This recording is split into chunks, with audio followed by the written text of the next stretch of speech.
नमस्कार, एक बार फिर आप सबका स्वागत है इंडिया टीवी के इलेक्शन स्टूडियो में। मैं हूं सौरभ शर्मा आपके साथ और अब से थोड़ी देर में दिल्ली में बीजेपी दफ्तर में प्रधानमंत्री नरेंद्र मोदी पहुंचने वाले हैं। वहां उनका बड़ी बेसब्री से इंतजार हो रहा है और अभी अभी बीजेपी के राष्ट्रीय अध्यक्ष नितिन नवीन बीजेपी मुख्यालय पहुंचे हैं। दिल्ली की मुख्यमंत्री रेखा गुप्ता भी वहां पर पहुंच चुकी हैं। बीजेपी के तमाम सीनियर लीडर्स वहां पर मौजूद हैं क्योंकि आज जश्न का दिन है और जश्न भी ऐसा वैसा नहीं, बड़ी शानदार जीत पर, पश्चिम बंगाल की इस ऐतिहासिक जीत पर भारतीय जनता पार्टी आज खुशियां मनाने जा रही है क्योंकि वो काम कर दिखाया है उसके कार्यकर्ताओं ने बंगाल में जिसको कुछ लोग अकल्पनीय मानते थे। एक ऐसा चुनाव जीता है, एक ऐसा इलेक्शन जीता है और इस तरीके से जीता है जिसकी कल्पना कम लोग कर पाए थे। आने वाली जनरेशंस इस चुनाव को याद रखेंगे। ये एक ऐसा चुनाव है जिसका रिजल्ट हम आज देख रहे हैं, लेकिन इसका असर आने वाले कई वर्षों तक देश की राजनीति में महसूस किया जाएगा। ये इतना भर नहीं है कि एक सरकार गई और दूसरी सरकार आई। 1967 के बाद एक राज्य में एक नए नेता का उदय हुआ, तमिलनाडु की हम बात करें, और दूसरे राज्य में पश्चिम बंगाल में एक हिंदूवादी पार्टी सत्ता में आई।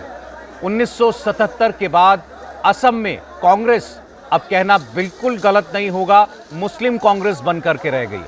उसका चेहरा जो राज्य में थे गौरव गोगोई, वो खुद अपना चुनाव हार गए।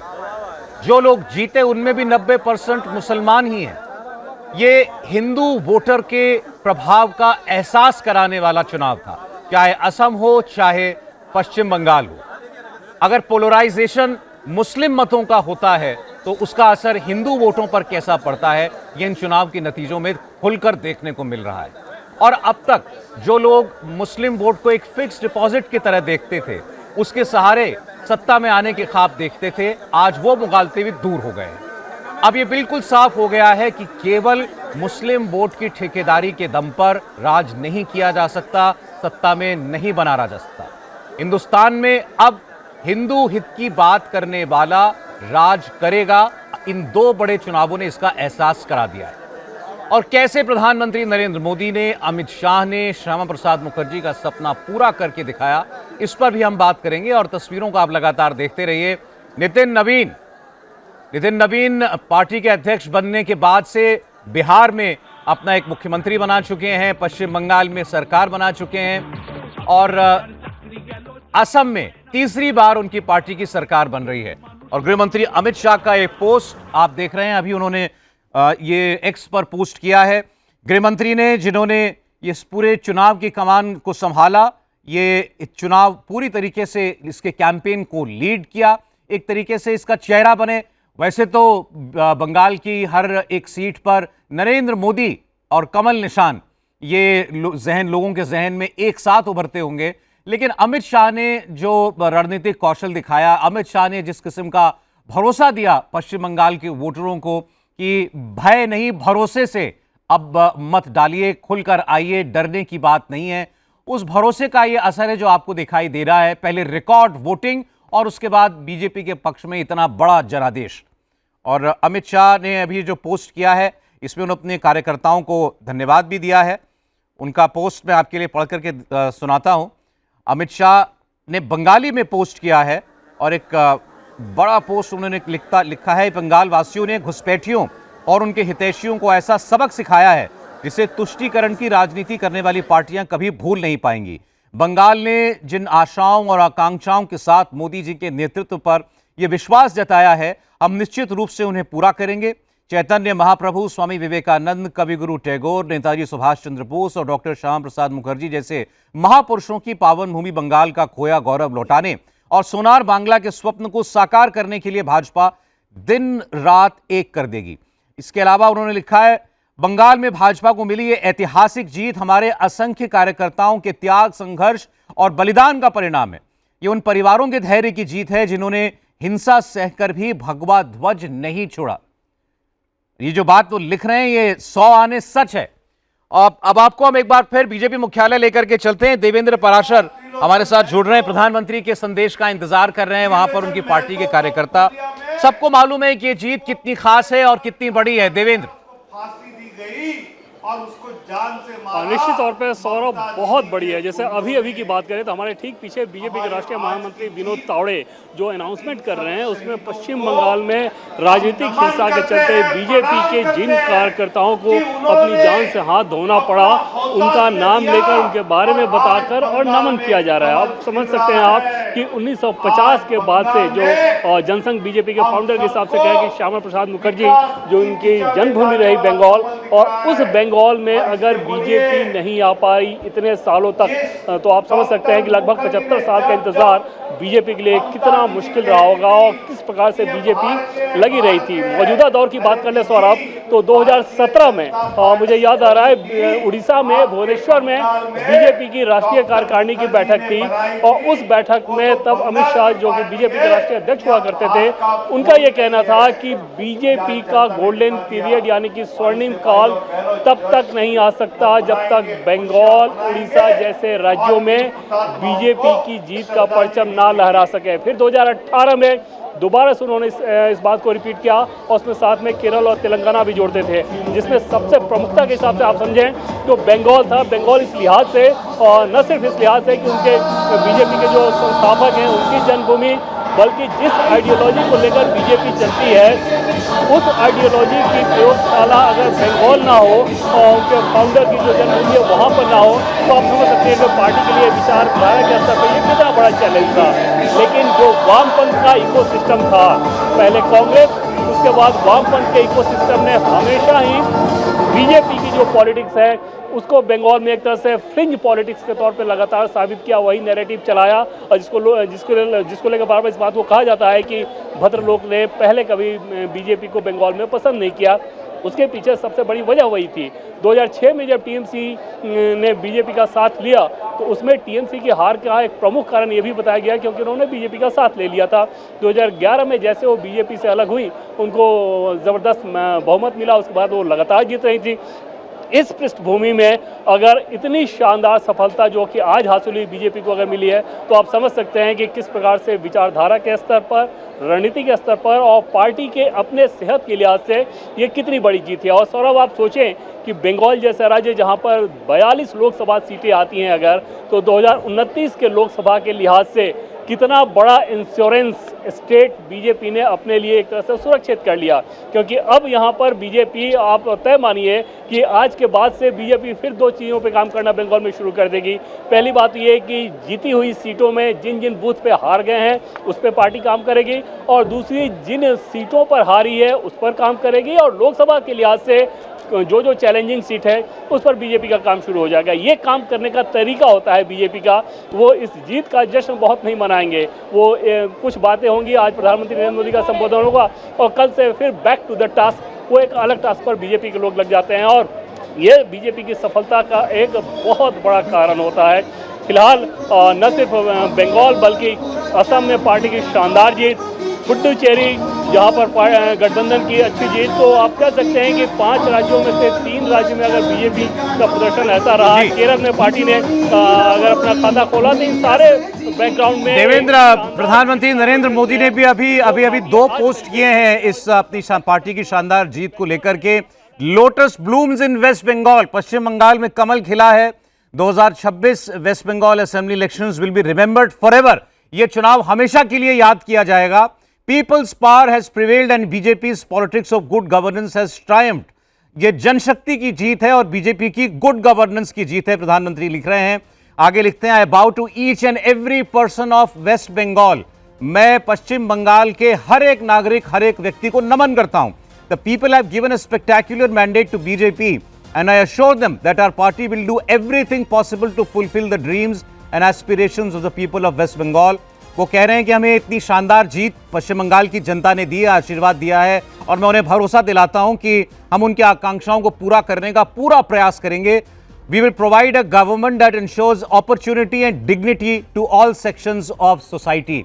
इस हमारी सरकार में हर नागरिक के लिए अच्छे मौके हम देंगे, उनको डिग्निटी देंगे, उनको एक जीवन जो इज्जत का जीवन है वो मुहैया कराएंगे। और उसके आगे उन्होंने भी 3 मिनट पहले जो एक और पोस्ट किया उसमें उन्होंने लिखा है, BJP's record win in West Bengal would not be possible without the efforts and struggles of countless कार्यकर्ताज ओवर जनरेशंस। वो कह रहे हैं कई पीढ़ियों तक भाजपा के कार्यकर्ताओं ने जो बलिदान दिया और जो काम किया, उसके बिना ये जीत मुमकिन नहीं थी। उन्होंने लिखा, मैं सबको सैल्यूट करता हूं। For years they have worked hard on the ground. जमीन पर उन्होंने वर्षों तक मेहनत की है। हर प्रकार की एडवर्सिटी को, हर प्रकार की अपने सामने मौजूद चुनौती को उन्होंने पार किया है और भाजपा के डेवलपमेंट के, विकास के एजेंडे के बारे में प्रदेश के लोगों को बताया है और पार्टी को ताकतवर बनाया है। तो एक बात जो अमित शाह भी कह रहे हैं और जो नरेंद्र मोदी भी कह रहे हैं, और वो पूरी तरीके से सच है, भारतीय जनता पार्टी की बंगाल में राह कांटों से भरी हुई थी और उस राह पर वही व्यक्ति और वही कार्यकर्ता चल सकते थे जो पूरी तरीके से समर्पित हो, जिन्होंने दमन भी झेला, हिंसा भी झेली, लेकिन अपनी पार्टी की विचारधारा को झंडा बनाकर वो लोगों के बीच में हर वक्त लेकर चलते रहे। बीजेपी मुख्यालय की ये लाइव तस्वीरें हैं। पार्टी के तमाम शीर्षस्थ नेता जो हैं वहां पर पहुंच रहे हैं। वित्त मंत्री निर्मला सीतारमण की तस्वीर भी इस वक्त अभी आप देख रहे थे। और स्टूडियो में हमारे साथ राहुल महाजन जी, समीर चौगांवकर जी, मनोज सिंह जी हैं, राजकुमार सिंह जी हैं। मनोज जी, आपने तो पूरा ट्रैक किया होगा बीजेपी का रिकॉर्ड इतने वर्षों में, आपने सारे चुनावों को बहुत नजदीक से देखा है। अपने कार्यकर्ताओं को पहला श्रेय, बंगाल की जनता को पहला श्रेय यूं कहना चाहिए, उसके बाद अपने कार्यकर्ता को श्रेय प्रधानमंत्री भी और अमित शाह भी दे रहे हैं। नहीं, देना भी चाहिए। जिस तरीके से उनके कार्यकर्ताओं ने काम किया है और आम जनता को, जहां बंगाल ऐसे जगह पे जहां पे सारे समीक्षक जितने भी थे, हम लोग अपने चैनल पे भी बोलते थे कि भाई 37% मुसलमान हैं, 33 से, और वहां पे इस तरह का जीत लेकर आना एक बहुत टफ काम होता है। तो जब तक आप पार्टी का कार्यकर्ता जनता के साथ न जुड़कर काम करेगा, ये संभव नहीं होता था। ये 2021 में भी ऐसा नहीं था कि नहीं किया था, लेकिन बहुत सारे कार्यकर्ता जो बूथ पे चाहिए था वो मिले नहीं थे।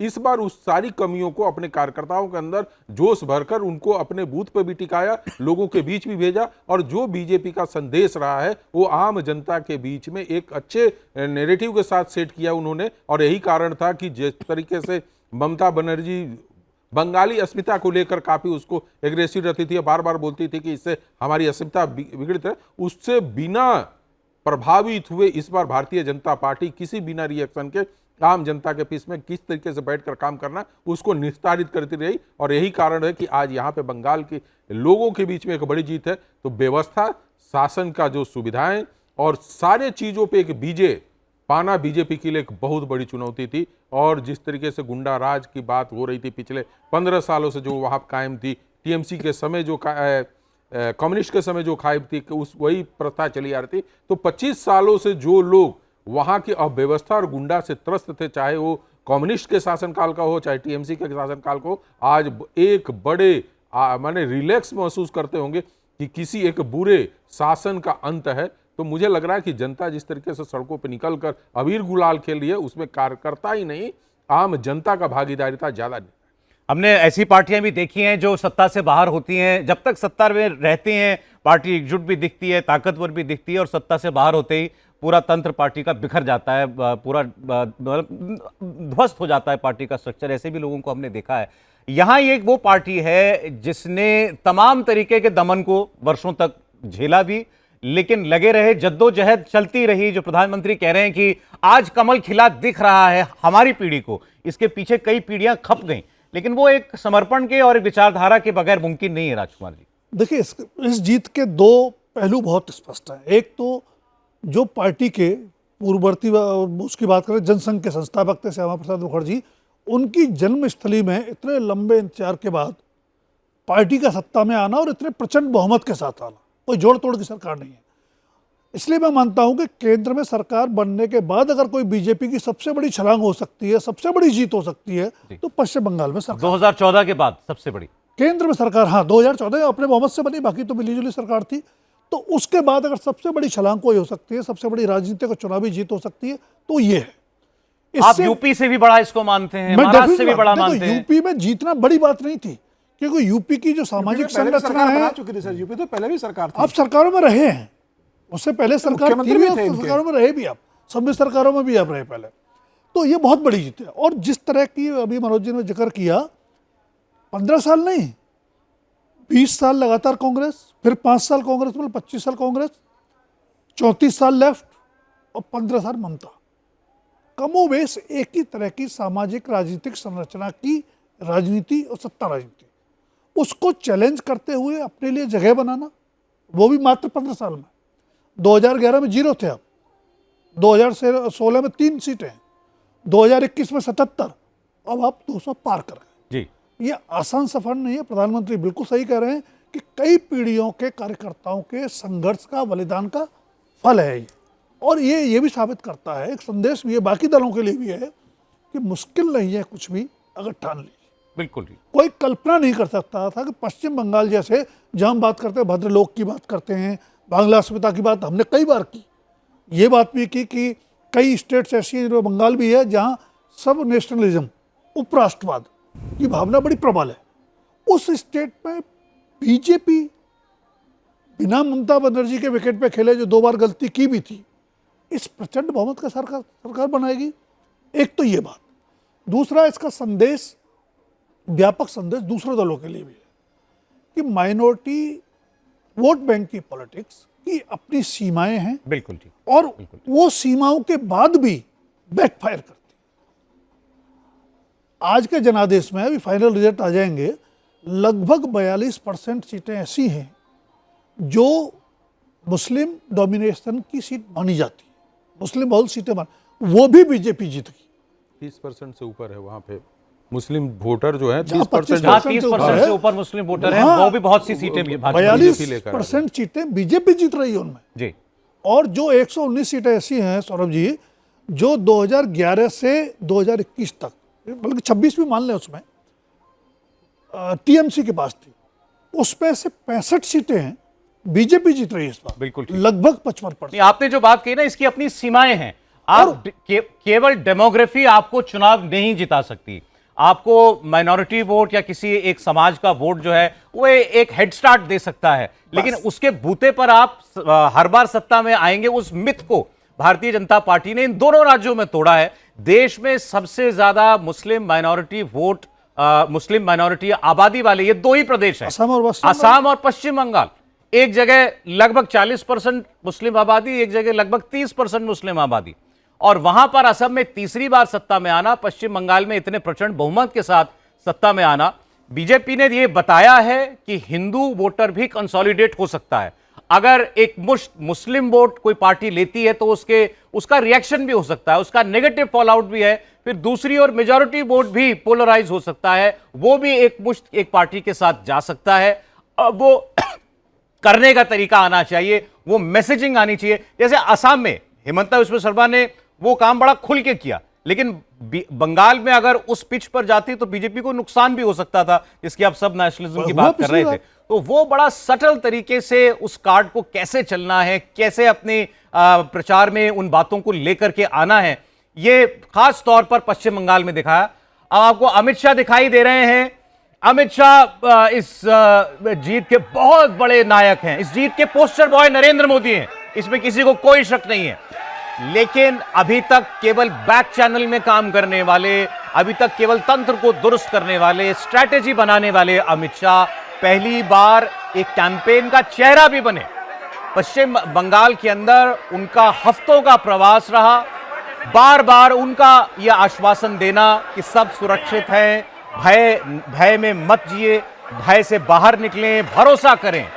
वो एक पश्चिम बंगाल के आम जन के अंदर वो भरोसा पैदा करना, इसका बहुत बड़ा श्रेय या सबसे ज्यादा श्रेय अमित शाह को जाए तो इसमें बिल्कुल कोई बड़ी बात नहीं होगी। देवेंद्र, अमित शाह पहुंचे हैं अभी बीजेपी कार्यालय। जी हाँ, बिल्कुल सौरभ, और समझा जा सकता है कि अमित शाह के पहुंचने पे बीजेपी का माहौल जैसा होना चाहिए, उनके पक्ष में नारेबाजी और अमित शाह जिंदाबाद, वही हो रहा है यहाँ पर। और अमित शाह के हिसाब से सौरभ आप देखें तो देश में आपको बहुत कम पॉलिटिशियन ऐसे मिलेंगे, और पीएम के अलावा अगर आप देखें और अक्रॉस द पॉलिटिकल पार्टीज देखें, जिस व्यक्ति के अंदर पॉलिटिक्स का अर्थमेटिक्स जो होता है, गणित होता है, वो भी समझ में आए, पॉलिटिक्स का इमोशन और केमिस्ट्री भी समझ में आए, वो हार्ड वर्क भी करता हो, वो मीडिया स्ट्रेटजी भी समझता हो, वो अपने लोगों में जोश भी भरता हो, तो ये कंप्लीट बुके हैं एक तरह से अमित शाह। किसी भी इलेक्शन को अगर जीतना हो तो उसके शुरू से लेके आखिर तक के हर पहलू पर उनकी वैसे ही पकड़ रहती है। और जिस तरह का वो होमवर्क करते हैं सौरभ, मतलब हैरानी होगी इस बात को जानकर कि इतना सब कुछ वो हासिल कर चुके हैं, पॉलिटिकली अचीवमेंट, लेकिन आज भी कॉम्प्लिसेंसी नहीं के बराबर है। किसी भी राज्य में जाते हैं तो वो हर कोना जहां से उनको कोई इंफॉर्मेशन मिल सकता हो, कोई नैरेटिव मिल सकता हो, कोई पर्सपेक्टिव मिल सकता हो, वो उसको ज़रूर नॉक करते हैं और उसके बाद उसको अपने हिसाब से परख कर देखते हैं कि वो उनकी पार्टी के लिए वायबल है या नहीं है। लेकिन ये नहीं होता कि अगर वो कर्नाटक जाएं या बंगाल जाएं या किसी भी अन्य राज्य में जाएं और वहाँ के पॉलिटिक्स के हिसाब से अगर कोई इन्फॉर्मेशन, अगर कोई नैरेटिव, अगर कोई सूचना उनको मिल रही हो तो उस चीज़ पे वो क्लोज आइज से उसको हैंडल करें। दूसरी चीज़ की मेहनत करने के मामले में अपने आप को झोंक देने की कला है। रणनीति बहुत प्रैक्टिकल होकर बनाते हैं। और एक चीज़ सौरभ आप जो सबसे खास बनाती है वो ये कि अगर अमित शाह अपनी बैठक में अपने नेताओं और कार्यकर्ताओं को अगर कोई बात कहते हैं तो पहली बात तो कि अगर वो कुछ टास्क देते हैं तो सबको पता है कि उस टास्क पर आपको डिलीवर करना ही होगा। और दूसरी चीज़ की कॉन्फिडेंस अगर अमित शाह देते हैं तो उन नेताओं और कार्यकर्ताओं को ये भरोसा रहता है कि अगर गृह मंत्री अमित शाह इस बात को कह रहे हैं मतलब ऐसा होगा। जैसे बंगाल में अगर वो जब वहाँ पे उन्होंने कैंप करना शुरू किया और वहाँ के लोगों को ये बताना शुरू किया कि इस बार हम लोग इलेक्शन जीत रहे हैं और बड़े मार्जिन से जीत रहे हैं, तो वहाँ पर पार्टी और कार्यकर्ता और जो नेता हैं पार्टी के वो ऐसे ही चार्ज हो जाते हैं कि अगर अमित शाह जी कह रहे हैं तो ये इसका मतलब तो ये होगा ही होगा। ये भरोसा, ये कमांडिंग पोजीशन जो कि एक लीडर के अंदर होनी चाहिए वो अमित शाह में कूट कूट कर भरी हुई है, जिसका नतीजा है कि प्रधानमंत्री नरेंद्र मोदी जैसा लोकप्रिय चेहरा उनके पास रहता है। पीएम उनको टास्क देते हैं और उस टास्क के हिसाब से गृहमंत्री अमित शाह रणनीति बनाकर उसको ग्राउंड पर उतार देते हैं। और बीजेपी की सफलता की जो सबसे बड़ी बात है वो यही वजह, आप सोचिए सौरभ की जैसा कि पहले मैंने आपको बताया कि 2017 में यूपी में जीत के बाद बीजेपी के हर तरफ जयकार हो रही है और गृहमंत्री अमित शाह ये कह रहे हैं कि नहीं, ये बीजेपी का गोल्डन पीरियड नहीं है। बीजेपी का गोल्डन पीरियड तब होगा जब बंगाल, उड़ीसा जैसे राज्यों में भी बीजेपी को जीत हासिल होगी, केरल और तेलंगाना में भी बीजेपी को जीत हासिल होगी। तो इस तरह का एम्बिशियस प्लान लेकर पार्टी के लिए चलना, उसके हिसाब से स्ट्रेटजी बनाना, उसके हिसाब से मेहनत करना। और अगर मनमाफिक रिजल्ट ना आए तो जिस दिन रिजल्ट रहता है उसके बाद से वो तुरंत लग जाते हैं कि क्या क्या कमी रही है, उसके सुधार के लिए हमें क्या करना चाहिए। कोई उसमें ब्लेम गेम नहीं होता, कोई फ्रस्ट्रेशन नहीं निकाला जाता, अपने नेताओं को कुछ कोई डांट फटकार या कोई अनुशासन की बात उस समय नहीं कही जाती, वो तुरंत से अगले चुनाव के लिए फिर से तैयारी शुरू हो जाती है। तो पूरा एक जो मैकेनिज्म उन्होंने डेवलप किया है पीएम मोदी और गृहमंत्री अमित शाह ने, वो सबसे बड़ी वजह होती है कि बीजेपी स्टेट दर स्टेट और वैसे जगह पर भी सफलता हासिल कर लेती है जिसके बारे में लोग ये मान के चलते हैं कि यहाँ पर बीजेपी कैसे करेगी। और जैसा कि सुबह हम लोग बात कर रहे थे कि 215 में बहुत सारे लोग आपको इस बात को कहेंगे कि बीजेपी तो 215 में ही लड़ रही है, 215 में कितनी जीतेगी। बीजेपी अगर लड़ती है 215 में और अपनी ताकत के साथ लड़ती है तो वो ये भी टारगेट रखती है कि 215 में क्यों ना हम 210 जीत जाएं, क्यों ना 214 जीत जाएं, क्यों ना 215 जीत जाएं। और उस हिसाब से काम किया जाता है, उस हिसाब से अपनी पूरी ऊर्जा झोंकी जाती है। और वही विश्वास, वही भरोसा है जो कि पश्चिम बंगाल जैसे राज्य में बीजेपी को इतनी शानदार सफलता हासिल हुई। ये बिल्कुल इस जीत के बहुत बड़े हीरो हैं अपनी पार्टी के लिए अमित शाह। कैसे इन 5 सालों में अमित शाह ने अपनी पार्टी को हर स्तर पर दुरुस्त किया, पार्टी के कैंपेन को कैसे लोगों के बीच लेकर के जा रहा है। कई बार ये भी होता है जैसे 2021 में आप नजदीक पहुंच गए, माहौल बन गया था एक कि भाजपा आ रही है, 77 तक पहुंचे भी लेकिन ब्रेक लग गया। उसके बाद कार्यकर्ताओं का मनोबल भी नीचे जाता है और उसके बाद जो हिंसा हुई थी उसके हम सबने देखा कि वहां से कमबैक करना बड़ा मुश्किल था पार्टी के लिए। निश्चित रूप से मुझे लगता है कि बंगाल की ये जो जीत हुई है उसको सिर्फ पिछले 5 साल से देखना ठीक नहीं है। मुझे लगता है 2014 से देखना ठीक है कि 2014 को जब अमित शाह पार्टी के राष्ट्रीय अध्यक्ष बने उसके बाद से उन्होंने पार्टी का जो कायाकल्प करना शुरू किया पूरे भारत वर्ष के अंदर। जहां भारतीय जनता पार्टी बहुत मजबूत थी वहां बहुत ज़्यादा मजबूत किया, जहां कमजोर थी वहां गठबंधन सहयोगी तलाशे, जहां और कमजोर थी वहां विपक्ष के नेताओं को तोड़कर पार्टी में लाके पार्टी को मजबूत करने का काम किया। और जहां पार्टी कहीं नहीं थी वहां पर लंबे समय की प्लानिंग करके चले कि अगले 10 साल में हमें वहां पर सत्ता में लेकर आना है। और मुझे लगता है कि जो उनका दीर्घकालीन प्लानिंग थी प्रधानमंत्री मोदी के साथ निर्देश के हिसाब से, जिस तरह से अमित शाह ने बंगाल के अंदर काम किया और जब 3 से 77 पर पहुंच गया 2021 में, तो अमित शाह को लगा कि अब 77 पर आ गए हैं, हम 3 से लेकर 77 तक की यात्रा तय कर सकते हैं, तो 77 से हम 200 तक की भी यात्रा तय कर सकते हैं। और मुझे लग रहा है उन्हें लगा कि अब जमीन पे हमारा ग्राउंड बना है, हमें 5 साल जमीन पर लगातार मेहनत करना। और फिर उन्होंने वहां पर संगठन में बदले के प्रदेश अध्यक्ष को बदला, वहां पर कैलाश विजयवर्गीय की जगह वहां पर सुनील बंसल को संगठन प्रभारी बनाकर भेजा, भूपेन्द्र यादव को चुनाव के समय प्रभारी बना के बैठा और लगातार बंगाल की वो फीडबैक रिपोर्ट लेते रहे, संगठन पे कैसे काम करना है, ममता बनर्जी को कैसे करना है, सुवेंदु अधिकारी जो विपक्षी नेता बने तो उन्हें संगठन पे कैसे काम करना है, भारतीय जनता पार्टी कैसे काम करती है, कार्यकर्ताओं को कैसे साथ लेकर चलना है, सब उन्होंने उनको बताया और पार्टी को जो विस्तार बंगाल के अंदर दिया। और यही कारण था कि अमित शाह और प्रधानमंत्री मोदी को लग रहा था कि बंगाल में इस बार सरकार बनाएंगे। और पिछले पूरे 5 साल में संघ के साथ जो सामंजस्य बंगाल के अंदर भारतीय जनता पार्टी ने बनाया वो भी एक अभूतपूर्व था। ये कहा जा रहा था कि संघ नाराज है, शामिल नहीं है, लेकिन जमीनी स्तर पर संघ ने